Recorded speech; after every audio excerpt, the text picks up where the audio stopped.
Bienvenue pour cette première émission sur ma télé. Au nom de toute l'équipe, je vous souhaite à tous une bonne et heureuse année 2024. J'espère qu'elle comblera l'ensemble de vos vœux, qu'elle soit personnelle ou professionnelle. Pour ce premier rendez-vous, mon invité est Madame Frédérique Macaret, maire de Saint-Quentin, présidente de l'agglomération du Saint-Quentinois, pour une émission spéciale vœux. Bonjour Madame le maire, mes meilleurs vœux pour cette nouvelle année 2024. Merci Bertrand et j'ai plaisir à souhaiter une heureuse année 2024 à l'ensemble des Saint-Quentinois, qu'elle soit porteuse de plaisir, de convivialité pour la population.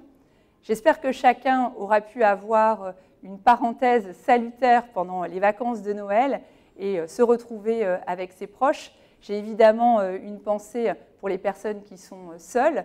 Et puis, pour ma part, eh bien, écoutez, j'engage cette année 2024 avec autant de détermination pour servir la population saint-quentinoise. Les enjeux ne vont pas manquer, comme ces dernières années, avec un certain nombre de défis qui sont devant nous. Mais on a envie de les mener ensemble, d'assurer la cohésion de la population. Je pense que dans les moments qui sont parfois un petit peu compliqués, où on voudrait mettre à mal la cohésion de la nation, eh bien, on doit réaffirmer les valeurs qui nous sont communes et qui nous permettent de vivre ensemble, à la fois dans le respect, dans l'écoute auprès de chacun. Et puis, on a envie d'avancer sur les projets de demain également. Il y a le quotidien, et c'est important d'être au quotidien auprès de la population, mais aussi sur les projets d'avenir pour assurer aussi pour le territoire et pour sa jeunesse un futur sur le Saint-Quentinois. Alors, on a envie d'une année porteuse de réussite.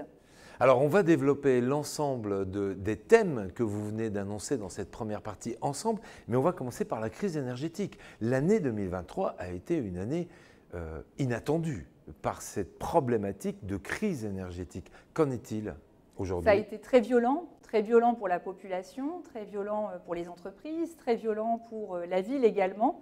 Et je vous dirais que ça ne me dérange pas de tourner la page de 2023 de ce point de vue-là, puisque nous avons dû prendre des mesures très dures qu'on n'avait jamais prises dans le passé, compte tenu des tarifs de l'électricité.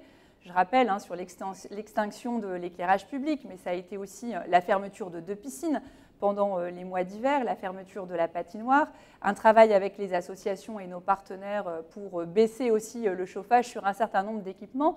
Donc tout ça n'était pas très agréable, mais c'était nécessaire pour tenir le budget de la ville, qui est celui des Saint-Quentinois. Et c'est vrai qu'on ne pouvait pas faire face aux tarifs que nous avions, puisqu'on est passé de entre 50 et 60 euros le mégawattheure à plus de 380 euros en 2023. Énorme. Alors, on revient sur des choses plus intéressantes, mais quand même au-delà de 200 euros le mégawattheure. Ça veut dire qu'on a des tarifs qui sont moins élevés qu'en 2023, mais qui restent plus hauts que ce qu'on a connu dans le passé. Alors très vite, c'est le travail qui va nous occuper là sur les premiers jours de janvier. Ce qu'on souhaite, c'est prendre des mesures, je dirais, de desserrement, notamment sur l'éclairage public. Et on a un rendez-vous avec la population le 9 janvier, les conseils de quartier, les conseils spécialisés, pour regarder comment on a envie d'avancer sur les horaires en fonction des possibilités financières et le mettre en pratique après consultation de la population très rapidement. Ce sera important, je crois que c'est attendu. On a tous été sérieux et raisonnables pour tenir cette période qui était difficile. Là, on doit continuer à être sérieux et raisonnable, mais on a quand même un meilleur tarif que celui de l'an dernier. Donc, il faut pouvoir agir vite aussi pour peut-être avoir un quotidien plus agréable. Alors, meilleur tarif, certes, mais comment on fait pour équilibrer son budget? Parce qu'on passe de 60 euros le mégawatt à 200 euros le mégawatt, c'est énorme comme échelle. Ce qui veut dire que quand je prends le comparatif, en 2021, pour les fluides, ça nous coûtait au budget de la ville à peu près 2 millions d'euros. En 2023 et 2022, on va terminer l'année à 5 millions d'euros. Donc c'est énorme. Et on a réussi 5 millions d'euros en 2023 parce qu'on a serré un petit peu partout. Donc là, il faut qu'on continue à serrer sur un certain nombre de choses, mais le tarif qui est quand même plus ouvert pour nous va nous permettre de remettre des heures d'éclairage public. Donc il faut qu'on en discute. On avait plusieurs expérimentations menées sur des horaires, sur du 1 sur 2. Il y a des choses qui fonctionnent, il y a des choses qui fonctionnent peut-être un petit peu moins bien. Moi, j'aime bien la vie du terrain. Vous savez, il n'y a pas mieux que les habitants qui vivent dans un quartier pour dire ce qu'ils ont besoin. Et que je crois que comme c'est le budget des Saint-Quentinois aussi, ils sont raisonnables également. Et donc, ce rendez-vous du 9 janvier, et puis ensuite, dans les 15 jours qui suivent, on mettra en pratique ce qu'on aura décidé collectivement. Quelles sont les leçons qu'on a tirées sur l'éclairage public dans l'année 2023? Ce réseau n'était pas prévu pour fonctionner 1 sur 2, puisque c'était tout ou rien.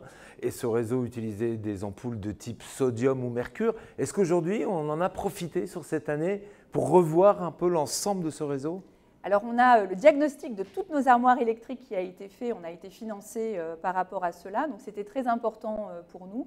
Et maintenant, on va investir secteur par secteur, d'abord par les secteurs les plus énergivores pour que ce soit le plus performant possible.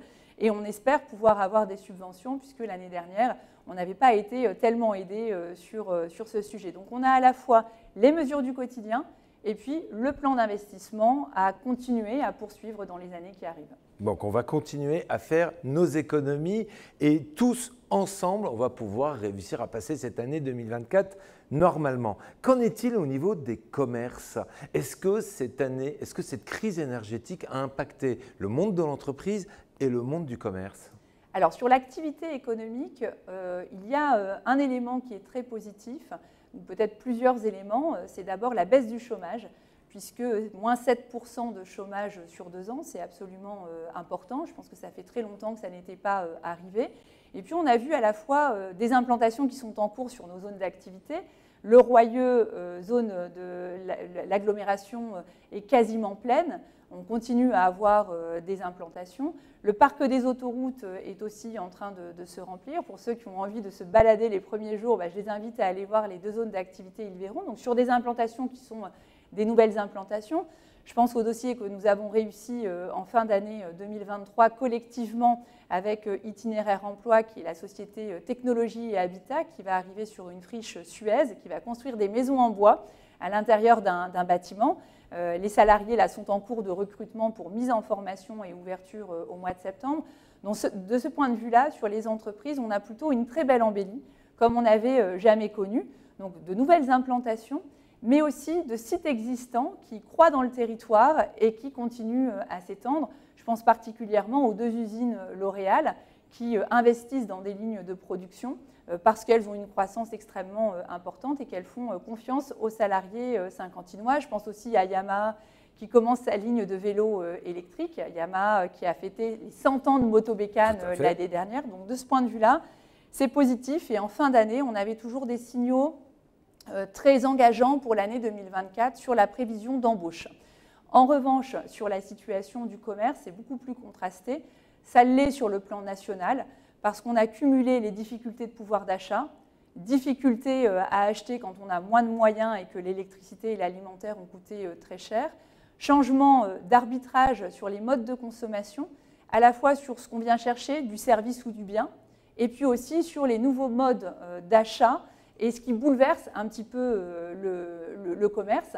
Et vous avez vu partout en France eh bien, des enseignes qui étaient là depuis 30 ou 40 ans qui ont disparu. On n'aurait jamais pensé ça. Ouais. Et donc, c'est une reconfiguration. Alors évidemment, on a la chance à Saint-Quentin d'avoir des commerçants, et notamment des commerçants indépendants qui se remettent en cause en permanence, qui investissent aussi. On a du choix. Il y a eu des difficultés avec des départs en retraite ou d'autres sujets sur lesquels on travaille collectivement également, que ce soit avec la Chambre de métier, la CCI également. Et on a quelques éléments dans les tuyaux qui, je l'espère, auront une portée positive en ce début d'année. Donc, je dirais que c'est une situation contrastée entre une évolution sociétale et la difficulté de pouvoir d'achat. Donc, la meilleure chose à faire, c'est d'être aux côtés des commerçants de proximité, de leur faire confiance, de continuer à fréquenter les enseignes, puisqu'on a beaucoup de gens qui sont très engagés. Et nous, en tout cas, on sera vraiment à leur côté sur le plan financier également, que ce soit les associations de commerçants, que ce soit aussi les aides directes, qui sont à chaque conseil municipal, quasiment, on a des aides directes au commerce. Et puis, vous avez vu aujourd'hui, le samedi, c'est gratuit. En tout cas, sur le plan de la communication, ça se retient bien. Donc, il faut le dire, le samedi, c'est gratuit. Alors, venez faire vos courses à Saint-Quentin. Alors, que le territoire soit de plus en plus attractif pour les entreprises, qu'elles se développent. J'ai bien entendu l'exemple de L'Oréal, l'exemple de Ouch, entre autres, du parc des autoroutes, c'est très bien. Mais il faut du personnel qualifié. Que peut faire la collectivité face à ce besoin de main-d'œuvre? Alors, on a deux bras armés, celui de l'enseignement supérieur, donc sur la jeunesse, et puis on a aussi la formation tout au long de la vie. Sur l'enseignement supérieur, on a beaucoup progressé sur le territoire, 2500 étudiants, on a fait plus 20% en 5 ans, et je remercie les acteurs qui nous ont fait confiance, particulièrement le président de l'université Picardie-Jules Verne à Amiens, particulièrement le rectorat, puisque ces dernières années, on a vu notamment la première école d'ingénieurs qui était privée, Elisa Aerospace, se conforter à Saint-Quentin, et on est très fiers de les avoir. On fait de l'aérospatiale à Saint-Quentin.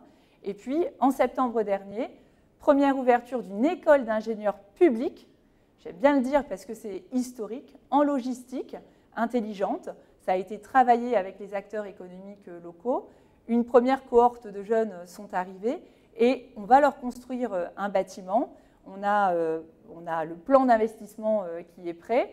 On a le dépôt de permis qui va se faire en début d'année. Ça va se passer sur l'écoquartier du Maréchal Juin. Donc on aura cette structure-là, mais je pense aussi à Proméo qui est en train d'investir 7 millions d'euros sur son site actuel. Je pense au Sup Saint-Jean qui va aussi construire sur la friche Sidou. Donc c'est beaucoup de choses qui sont extrêmement intéressantes. Et puis il y aura aussi une résidence étudiante dans le quartier du Faubourg-d'Ille. Et là, la construction a démarré. Alors on était encore un peu à la préparation de chantier au mois de décembre, mais compté premier trimestre, on verra tout cela émerger. Donc ça, c'est pour les étudiants. Et c'est important quand on a des petits-enfants, quand on a des enfants, quand on est jeune, de savoir que oui, il y a des perspectives, que oui, on peut rester sur le territoire et faire des études, et qu'en plus, cerise sur le gâteau, on peut être embauché sur le territoire. Parce qu'il y a beaucoup de gens aussi qui se plaisent, qui ont leur famille ici à côté et qui ont envie de rester sur le territoire. Et puis c'est important pour que les entreprises nous fassent confiance.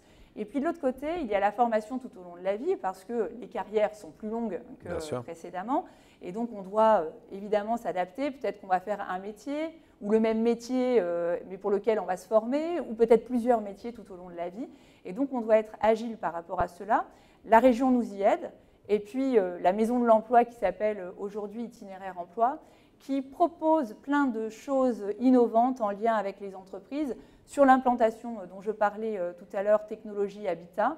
Il y a eu un nombre incalculable d'heures consacrées par Jean-Michel Bertonnet, le président, et Hakim Eritouni pour créer une formation sur mesure pour l'entreprise. Et je pense que ça a été un argument de choix sur Saint-Quentin. Mais c'est par exemple sur la question des maîtres nageurs. On manque de maîtres nageurs partout en France et sur le territoire aussi, donc on va essayer de monter quelque chose. On a travaillé avec les assurances parce que là aussi, il va y avoir des recrutements. Donc on essaie à chaque fois sur ces questions de se dire c'est quoi le moment que l'on vit, qu'est-ce qu'on doit anticiper pour demain et essayer de trouver des solutions sur mesure sur le territoire. Alors, les études supérieures, certes, ça permet de répondre à ces demandes et permettez-moi aussi de vous dire que la réalité de la robot numérique, la réalité du spatial, la réalité de ces implantations-là, ce sont des projets que vous avez amenés il y a de ça maintenant 10 ans et qui aujourd'hui se concrétisent avec ces écoles d'ingénieurs et cette attractivité. Voilà, avec Euratechnologie, notamment sur les startups. On a fait 5 implantations de startups grâce à Euratechnologie l'année dernière. Et puis, il ne faut pas oublier les perspectives liées au canal Seine-Nord-Europe. Actuellement, parce que quand on parle du canal, on a toujours l'impression que c'est loin, que ça ne se fera pas, mais les travaux ont démarré dans l'Oise. Il y a déjà 500 personnes qui travaillent sur le projet du canal. Alors, dans un premier temps, c'était beaucoup en bureau d'études, peut-être un peu moins sur le chantier. L'année 2024, ça va être une année au cours de laquelle on va basculer vraiment sur le chantier. Le président Xavier Bertrand de la région y tient beaucoup. Et nous, on n'est quand même pas très loin. Ce serait dommage de ne pas en profiter pour l'emploi, pour la formation, pour le logement. Donc, on a vraiment une carte à jouer là-dessus. Et donc, on compte bien, au niveau de la communauté d'agglomération, signer un contrat avec la Société du Canal et d'autres territoires autour de nous pour que ça nous soit profitable également. Alors, on vient de parler de l'enseignement supérieur, on vient de parler de ces projets d'envergure à portée nationale presque. On va parler des jeunes ensemble. Comment est-ce qu'on permet aux jeunes de s'épanouir ici dans notre cité ? Alors, d'abord, dès le plus jeune âge, avec un certain nombre d'activités, et puis à l'école, le rôle de l'éducation nationale est très important. De notre côté, on va continuer à avoir un plan d'investissement important, parce que c'est pour l'accueil des enfants, mais les familles nous le demandent aussi. On a de plus en plus de jeunes en cantine, donc on doit s'adapter par rapport à cela. On a des écoles dans lesquelles on peut avoir 2, même peut-être 3 services, c'est important. Donc, je pense notamment à un projet sur l'école Corrette de création d'une cantine. Mais il y a aussi tout ce qui va se passer en dehors du temps scolaire, en accompagnement des apprentissages, la lecture, les mathématiques aussi. On propose des clubs qui portent leurs fruits, de la réussite éducative, et puis des activités culturelles, sportives, en lien avec nos centres sociaux, mais en lien aussi avec des partenaires que sont les partenaires de la culture et du sport, pour accompagner les jeunes. Donc ça, c'est les plus petits. Je dirais que c'est le plus facile. Et puis ensuite, quand ils arrivent à l'âge adolescent, eh bien, il faut aussi continuer à les accompagner. Il y a maintenant 2 ans, je crois, la création du pôle jeunesse. J'en fais la promotion parce qu'on a une équipe dédiée au projet des jeunes. Et en tout cas, pour ceux qui passent dans nos mains, je sais combien ça leur est profitable, parce qu'ils ont une écoute, parce qu'on peut travailler avec eux leurs projets, parce qu'on leur montre qu'on croit en eux aussi. Il y a énormément de choses anxiogènes dans notre monde, mais il y a aussi des choses extrêmement positives et il faut faire confiance à la jeunesse locale. Et pour ceux qui sont peut-être un petit peu plus en difficulté, eh bien, il y a eu la création de la maison des ados avec des accompagnements vraiment individuels. Là aussi, je pense que ça a été vraiment une grande avancée quand cette structure s'est mise en place. Et puis cette année, on va renforcer la présence dans les quartiers, notamment le soir, parce qu'on a bien vu l'année dernière un certain nombre de problématiques. On peut s'interroger collectivement, sociétalement, sur pourquoi des jeunes sont dehors le soir, parfois jeunes. Il y a le rôle des parents, il y a le rôle aussi peut-être de ceux qui sont autour, pas très loin également. Il y a le rôle des pouvoirs publics, quels qu'ils soient, il y a le rôle des associatifs. Et il faut qu'on arrive à créer une structure autour de cette jeunesse pour lui tendre la main et faire en sorte qu'elle puisse être en capacité de faire les bons choix. Il y a une expérimentation qui a été menée avec des terrains de foot synthétique, du foot en salle, qui a permis aux jeunes de... C'est fréquenté, c'est utilisé par les jeunes le soir? Ils aiment beaucoup. Quand on ouvre des créneaux jusqu'à 22h, ça plaît beaucoup. Il faut être sur les bons créneaux. Si on a des structures qui ferment à 17h, on ne remplit pas complètement notre mission par rapport à une jeunesse sur un âge intermédiaire qui est un peu particulier. Pour les adolescents. Et le temps du collège est un temps vraiment important. Je le dis toujours, jusqu'à la 6e, ça va. Ensuite, les 4 années qui arrivent, elles sont quand même vraiment très, très importantes sur l'accompagnement des jeunes et on se doit d'être là.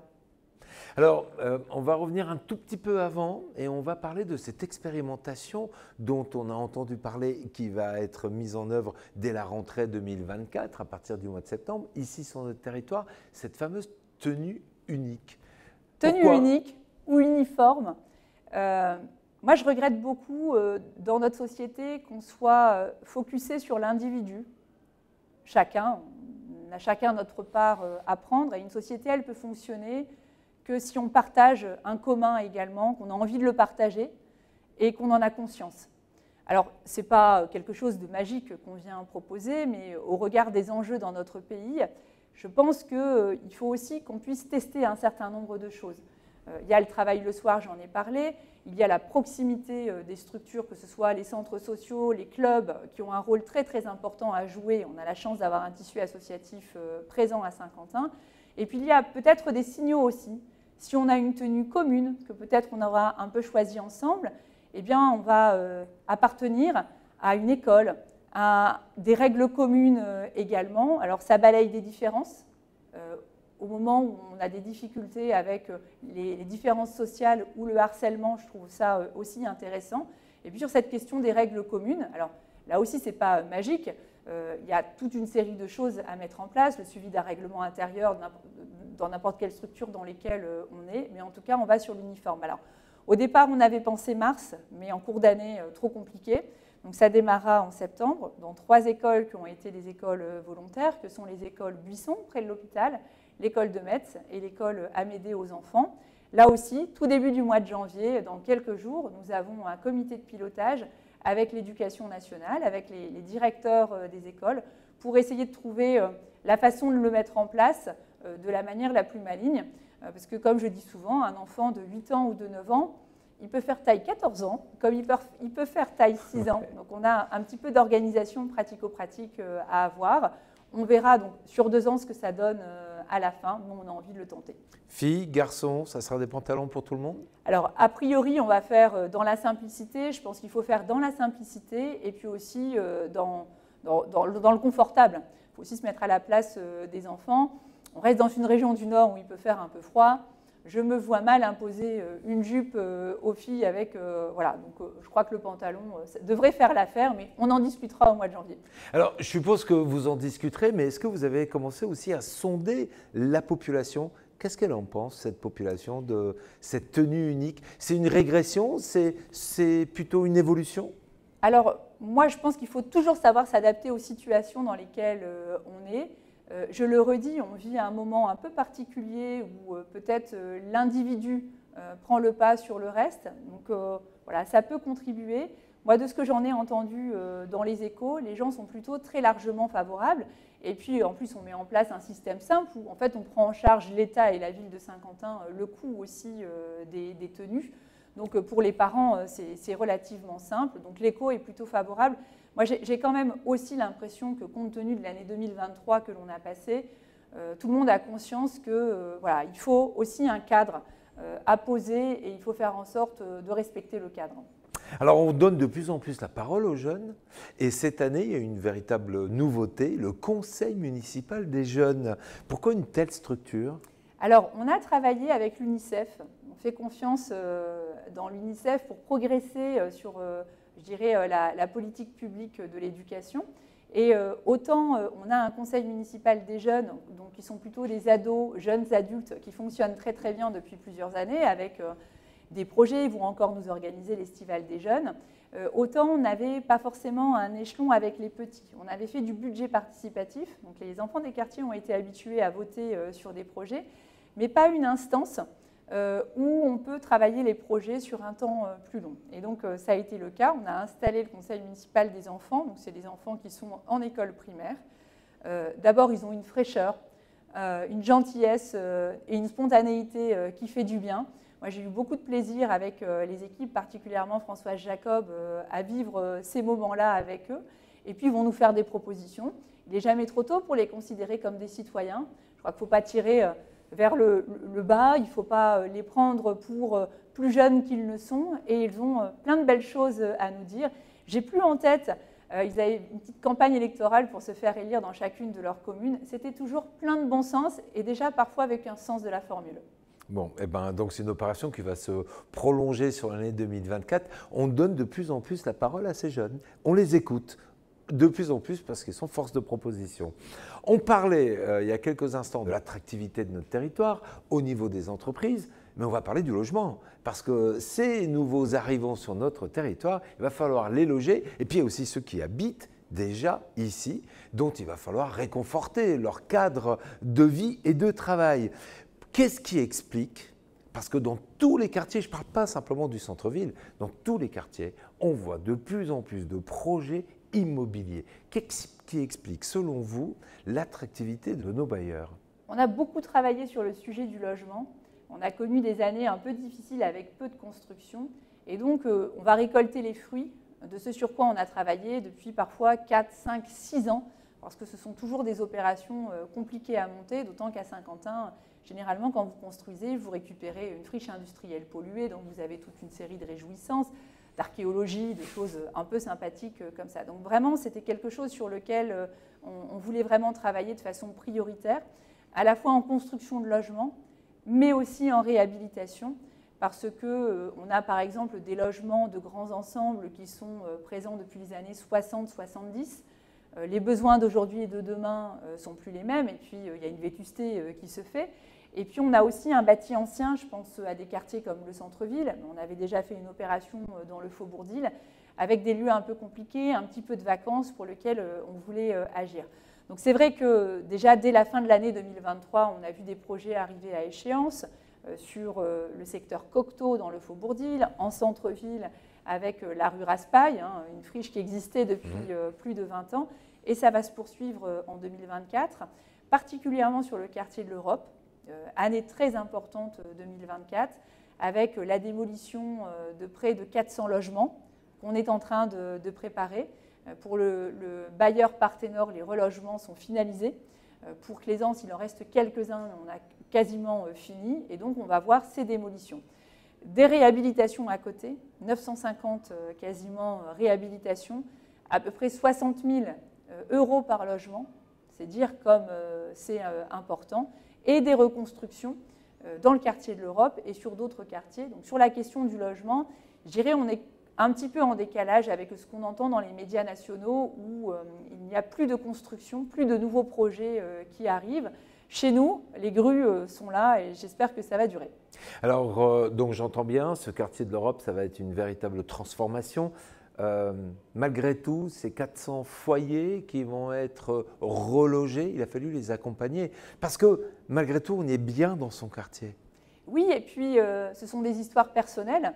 On ne peut pas on transposer l'histoire de l'un et l'histoire de l'autre.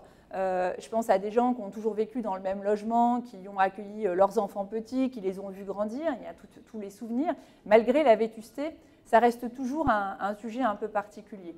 C'est pour ça qu'on avait vraiment tenu à être accompagnés et les bailleurs s'étaient outillés pour écouter ce qu'avaient envie les habitants et d'être vraiment sur du sur-mesure. Je crois que ça a plutôt réussi et on a eu des témoignages très positifs de personnes qui ont déjà été relogées. Alors ces réhabilitations de logements, c'est une très bonne chose, j'ai bien entendu, plus de 60 000 euros par habitation, hein, c'est ça. Donc c'est face à la crise énergétique aussi. C'est-à-dire que d'une manière ou d'une autre, ceux qui y vivent vont faire des économies. Mais il y a aussi le cadre de vie, il y a notre environnement urbain. Est-ce que celui-ci aussi devient de plus en plus attractif?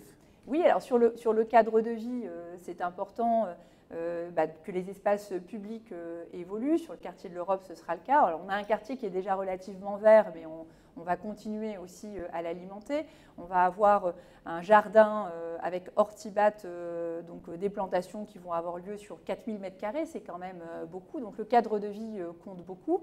La priorité pour les habitants, c'est d'être bien logés, mais ensuite, quand ils sortent de chez eux, d'avoir les infrastructures dont ils ont besoin. Mais sur l'année 2024, on a aussi un autre dossier très très chaud, c'est celui de la réouverture du Auchan, puisqu'on a très très mal vécu la période du mois de juin avec les émeutes. Un tout petit pourcentage d'habitants ont pénalisé la quasi-intégralité des habitants du quartier de l'Europe, et quel malheur de voir tous les jours des gens qui n'ont plus accès à leur supermarché de proximité. Et donc, on a là aussi, début de l'année du mois de janvier, c'est un janvier un peu chargé. Rendez-vous avec la copropriété et Auchan pour commencer à bâtir, après les expertises des assurances, eh bien, l'échéancier et la manière de faire, parce qu'il y a une toute petite partie à démolir, le reste à consolider pour ramener à nouveau ce service dans le quartier. Saint-Quentin est une ville verte, on peut le dire, avec tous ces espaces comme le Champs-Élysées, comme le Parc d'Île. Mais est-ce qu'on en a assez encore dans les quartiers? Alors ça dépend des quartiers. On a des quartiers qui pouvaient être des vieux quartiers industriels, très très bâtis, dans lesquels on peut manquer de verdure. Je pense particulièrement au Faubourg d'Île, où à chaque fois qu'on a une possibilité de reprendre des terrains, ça a été le cas avec le square de la 2e DB, c'est le cas avec l'écoquartier du Maréchal Juin, à chaque fois que l'on peut, on plante, puisque là, ça manque un petit peu. On a d'autres quartiers qui sont mieux dotés, mais on a cette préoccupation-là, de ce qu'on appelle les îlots de fraîcheur aussi. Donc on regarde une cartographie de ce qui peut exister sur la ville, des espaces qui nous appartiennent également et des possibilités de plantation que nous avons. Alors on a fait pas mal de plantations là jusqu'à la fin de l'année puisque c'était la période de plantation. 300 arbres ont été plantés dans la ville et on a l'ambition sur l'année 2024 de planter à nouveau entre 250 et 300 arbres, donc répartis sur l'ensemble de la ville. On voit aussi sur des ronds-points parfois qu'on amène des arbres. En centre-ville, rue Victor Bache face au Palais de Justice, quand on a refait les espaces, on a amené également des arbres. Donc ça, c'est important, de même que de travailler sur ce qu'on appelle les mobilités douces. La question de quand je suis à pied, est-ce que c'est facile ou pas? La question de est-ce que quand je suis en vélo, c'est facile ou pas? Donc il faut qu'on continue à progresser là-dessus. Même si moi je suis toujours attentive après au civisme des uns et des autres, puisque la cohabitation des différents modes de transport n'est pas si facile que ça, entre parfois l'automobiliste qui ne laisse pas trop de place au vélo, le vélo qui va monter sur le trottoir, la trottinette qui ne respecte pas la règle, le piéton qui traverse en dehors des clous avec son téléphone. C'est jamais très facile, mais il faut qu'on s'adapte aux besoins de la population et aux nouveaux modes de transport. Il reste encore quelques territoires, quelques zones en centre-ville ou en tout cas dans la périphérie de Saint-Quentin à réaménager. Je pense au futur port qui va subir une véritable transformation en 2024. Alors 2024, ce sera une année normalement de démolition par Voies navigables de France. Donc ils ont déposé une demande de subvention pour la démolition. Ils ont déjà les marchés de démolition. Donc on voudrait faire table rase propre. Et puis après, il faudra un petit peu de temps, puisqu'on est juste à côté du captage de l'eau potable pour quasiment 70% de la population. Donc on doit être très vigilant par rapport à notre ressource en eau pour ne pas la polluer. Et on attend des études techniques un peu pointues pour savoir ce qu'on aura le droit de faire sur le port. Mais déjà, je crois que pour les riverains du quartier Saint-Martin, si on avait la démolition des friches, ce serait déjà pas mal. Ouais, donc je suis sûr qu'ils attendent ça avec impatience sur l'année à venir. Autre préoccupation des Saint-Quentinois, c'est la sécurité. C'est une préoccupation qui fait partie de leur pensée quotidienne. Alors, on a parlé de cette réduction de quantité d'électricité dans les rues. Est-ce qu'il y a eu, d'abord ma première question, est-ce qu'il y a eu un impact sur des problèmes de sécurité ? En réalité, quand on discute avec la police ou la gendarmerie, et il se trouve que ces derniers jours, j'ai justement eu un point d'échange avec la gendarmerie, en fin d'année, ça a été un petit peu compliqué sur le plan des cambriolages, et donc je leur ai posé la question, mais dites-moi, les cambriolages, ça se passe en majorité à quel moment ? Eh bien, les cambriolages, ça se passe surtout en journée, quand les gens partent travailler ou ne sont pas là chez eux, et donc en plein jour. Donc la question, c'est plus un sentiment, c'est pas très agréable d'être sans éclairage. En revanche, il n'y a pas forcément d'impact. Les émeutes, ça s'est fait sous l'éclairage. Oui. C'était éclairé. Donc c'est pas si simple. Alors, donc il n'y a pas de relation directe. Il peut avoir dans certains cas, mais en réalité, vous savez, les gens sont suffisamment décomplexés dans le monde d'aujourd'hui pour vous voler un colis en pleine journée, pour faire n'importe quoi, devant du monde aussi, et souvent sous l'œil des caméras, ce qui nous permet parfois de faire du flagrant délit, parce que c'est cette société-là auquel on a affaire. Alors, quels sont les moyens que vous allez mettre en œuvre pour accompagner les Saint-Quentinois, pour réduire ce sentiment d'insécurité ? Sur la sécurité, c'est une priorité pour la population, pour nous aussi. La sécurité, elle est d'abord une responsabilité pleine et entière de l'État, c'est toujours important de le dire. Donc nous, on milite pour avoir un commissariat bien doté, suffisamment de policiers, des policiers bien accompagnés également parce que c'est un métier difficile et nous, on soutient la police nationale bien entendu. Et à côté de ça, nous, on vient compléter avec une police municipale. Mais je suis très vigilante aux moyens mis en place dans les villes parce que l'État aurait tendance après à se désengager. Alors à Saint-Quentin, grâce au ministre de l'Intérieur avec lequel on a négocié directement, on a obtenu 10 effectifs supplémentaires au commissariat de police. On vient d'avoir un nouveau commissaire qui est arrivé mi-décembre à Saint-Quentin. Donc c'est très important de travailler en partenariat avec la police nationale. Nous, on continuera à mettre plus de 3 millions d'euros sur la sécurité. On va venir avec des nouvelles caméras parce que ça marche aussi en justice.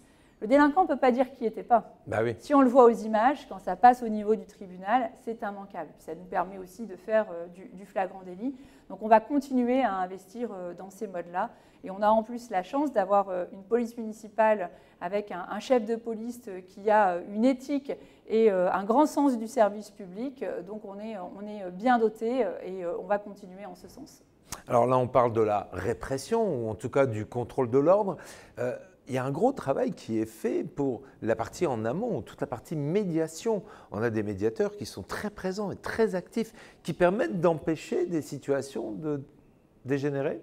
Alors, qui vont travailler à la fois de nuit, qui vont travailler, ils ont été très précieux le lendemain des émeutes, les jours suivants aussi dans les quartiers, qui vont travailler en accompagnement de la jeunesse. Je pense au fléau du harcèlement, qui est vraiment une catastrophe amplifiée par les réseaux sociaux. Et donc là, on a un outil extrêmement utile. On peut aller jusqu'à raccompagner plusieurs soirs des jeunes qui ne se sentent pas à l'aise parce qu'embêtés à la sortie de leur établissement scolaire. C'est ce genre de choses que l'on fait. Donc c'est une équipe professionnelle qui est à disposition de la collectivité et de la population pour soutenir la population. Donc prévention, accompagnement et répression si c'est nécessaire. C'est comme ça que l'on peut rompre ce sentiment d'insécurité auprès de la population, pour peu qu'il en ait. La fin de l'année 2023 a été marquée par la COP28. Cette COP28 nous a montré à tous que ce n'est pas le travail d'une ville, c'est le travail de tout le monde. Il y a une véritable urgence mondiale à lutter contre le réchauffement et à prendre conscience des impacts sur l'environnement, mais aussi des impacts sur notre santé. Ici, localement, qu'est-ce qu'on peut faire à l'échelle d'une ville ? Alors c'est important que la ville se positionne, que le territoire se positionne sur ces sujets-là, que les entreprises se positionnent.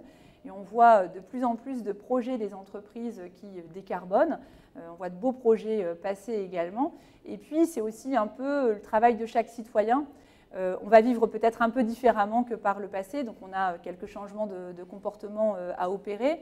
Dans ce que je dirais, des choses qui doivent être aussi bien comprises, qui doivent être bien ressenties et avec une adhérence de la population, sinon c'est quand même compliqué. Alors nous, au niveau de nos engagements, on adhère à un plan de réduction de nos consommations. Donc, et de création aussi d'énergie renouvelable. Dans le quartier de l'Europe, on a la chance d'avoir un réseau de chaleur à l'énergie bois. On veut pouvoir l'étendre sur la ville. On va avoir la création avec les élus de l'agglo d'une centrale photovoltaïque qui, en gros, permettra de donner de l'électricité pour 17 000 logements. Donc, c'est tout à fait important. Et on doit faire du moins 30% à horizon 2030 sur nos consommations. Donc, on s'y prépare. Les plans d'investissement dans notre patrimoine sont aussi faits pour cela. Nos agents ont été équipés aussi de vélos ou de véhicules électriques. Donc c'est le rôle de chacun d'être présent sur ces sujets. À quand des bornes électriques implantées sur les parkings en centre-ville? Il en manque aujourd'hui. Il y a de plus en plus de véhicules électriques. Ça va arriver sur la place de la Basilique. Ça se prépare dans le cadre du chantier où on aura un certain nombre de bornes. Et puis, il y a aussi des investissements privés qui se font sur la question des bornes. Alors, on va parler de cette ville qui vit, de cette ville dans laquelle il y a quand même des personnes âgées, il y a aussi des personnes isolées, il y a aussi des personnes qui n'ont pas suffisamment de moyens, donc ça génère de l'isolement. Et puis il y a aussi des personnes malades qui, par des problématiques de problèmes de santé, ne peuvent pas se déplacer. Que fait la ville pour rompre ce sentiment d'isolement chez ces personnes? Alors d'abord, sur le plan des personnes âgées, donc on va arriver sur le plan d'action Ville Amie des aînés, qui a été fait avec la population. 500 personnes ont contribué, donc c'est vraiment partie du terrain. Début de l'année, on va travailler dessus. Il y a déjà beaucoup de choses qui se font, mais qui vont être renforcées. On a beaucoup d'activités qui sont proposées. Sur le plan des personnes handicapées, très important, surtout que le sujet est multiforme. Donc on a aujourd'hui un service public qui progresse pour accueillir dans plein de situations ces personnes, leur proposer également des activités. On a reçu un prix européen de City Award Access en 2023. C'est un encouragement pour nous à poursuivre. Et puis sur la solidarité, je crois qu'il faut avoir conscience que dans les moments que nous avons vécus, particulièrement de l'inflation, eh bien, il y a des personnes qui ont plus de difficultés que d'autres, que ça peut arriver. Bien sûr. Et qu'à un moment donné où on doit être accompagné, il faut être à la hauteur. Donc que ce soit avec le CCAS, que ce soit avec les actions de solidarité. Un accident de la vie, ça s'accompagne. Le CCAS, c'est 3 millions d'euros. On a des associations dans la Cité de la Solidarité qui sont aussi très investies auprès de la population. Et ça, il ne faut pas le perdre de vue. En 2024, on a bien compris que malgré tout, il va falloir continuer à faire des économies. Est-ce que ça va s'impacter sur le secteur de l'animation? Alors, on tient bien notre budget. Moi, je préfère parfois avoir un petit peu plus froid dans mon bureau et faire des activités parce que, je le disais un peu au démarrage du propos, la cohésion, vivre ensemble, se croiser, se comprendre, quelle que soit la génération, quelle que soit son historique, c'est très très important. Et donc les moments culturels, les moments sportifs, ils y contribuent. Quand on voit la ferveur au basket, la façon dont les gens sont heureux de se retrouver, quand je vois le bal des seniors également, combien ça leur fait du bien de se retrouver, je crois qu'il faut continuer avec cela. D'ailleurs, nos salles culturelles, malgré l'inflation, elles ont une très très bonne fréquentation et on a beaucoup d'abonnés également. Donc on a quand même envie aussi d'avoir des moments de partage sur l'année 2024. Et il y aura un grand moment de partage, c'est les JO. 2024, grand moment pour la France. J'espère qu'on sera tous fiers d'être sous la bannière France, on supportera nos sportifs. Il y aura des sportifs saint-quentinois ou d'origine saint-quentinoise dans quelques disciplines d'équipe de France. On pense évidemment à Rudy Gobert au basket, mais on peut penser à Benoît Brunet en aviron, à aussi Camille Lutz en tennis de table. D'autres sont encore dans les préparatifs pour savoir s'ils sont sélectionnés, mais ce sera un bon moment. Et puis on a envie d'en faire profiter, je dirais, la jeunesse des quartiers, la jeunesse de la ville, et on a envie d'emmener un certain nombre de jeunes au JO sur des projets où, là aussi, moi j'aime bien l'engagement, pas juste donner comme ça, mais que peut-être ce soit des jeunes un peu plus méritants ou qui ont participé à un projet, on doit en discuter en début d'année. Donc à la fois avec la chance aux enfants, l'association présidée par Gervais Martel, l'ancien président du RC Lens, 4 bus, et puis aussi d'autres activités. Et puis on aura des bénévoles saint-quentinois qui vont vivre une expérience extraordinaire au JO. Donc j'espère que ce sera un grand moment festif. Le prélude, c'est le 17 juillet, avec le passage de la flamme dans le Saint-Quentinois à Saint-Quentin, avec un parcours dans la ville, un travail avec les clubs, un engouement également. Et donc ce sera un beau rendez-vous du milieu de l'été. Très attendu par tout le monde, puisqu'on va être juste la veille de l'ouverture. On a beaucoup de chance sur le passage du relais de la flamme, parce que la pression va monter et on sera quelques jours avant. Donc je crois qu'on rentrera dans l'ambiance lors du passage du relais de la flamme. Finalement, on va avoir une belle année 2024, une année où on va continuer à travailler, on va continuer à développer notre territoire, le rendre encore plus attractif qu'il l'est, accompagner les jeunes, accompagner les plus anciens. Quel message, vous avez envie de faire passer à nos téléspectateurs qui vous regardent? Alors un message d'espoir, évidemment. C'est vrai que ce qu'on a vécu sur 4 années de crise, c'est pas facile tous les jours, il faut réussir à l'absorber. On a parfois plus de questions que de réponses. Mais on voit aussi de belles choses. Parfois, on les oublie un petit peu parce qu'on est pris sur d'autres difficultés. Mais il y a beaucoup de belles choses qui avancent. Moi, je fais des rencontres humaines tous les jours qui sont extrêmement enrichissantes parce qu'il y a des gens extraordinaires humainement. Il y a aussi des gens qui ont envie de progresser, qui sont optimistes de nature et qui avancent. Donc j'ai envie de dire surtout, si on a envie de bien avancer ensemble, si on est solidaires les uns des autres, si on sait s'accompagner, eh bien on doit y arriver. Et en tout cas, nous, de notre côté, avec l'équipe municipale, on fera de notre mieux possible. Et puis présent sur le terrain également, et en tout cas ouvert à l'échange et à la discussion pour que ce soit aussi profitable pour tout le monde. Et j'espère que chacun aura aussi son lot de bonheur dans le courant de l'année 2024. En tout cas, c'est tout ce que je souhaite aux Saint-Quentinois, une année épanouie et je dirais une année apaisée. Merci beaucoup, Madame le maire, d'avoir accepté notre invitation pour cette émission spéciale Vœux. Vous aimez la musique, vous aimez le bonheur. Et bien, ce que je vous propose tout de suite, les amis, c'est rester avec nous. On vous propose de partir sur la scène des Élysiques pour un inédit. Alors, si vous aimez le groupe Queen, c'est vraiment intergénérationnel. On vous offre le meilleur de leur intervention sur la grande scène des Élysiques édition 2023. Tout de suite, Kind of Queen, un grand merci à vous.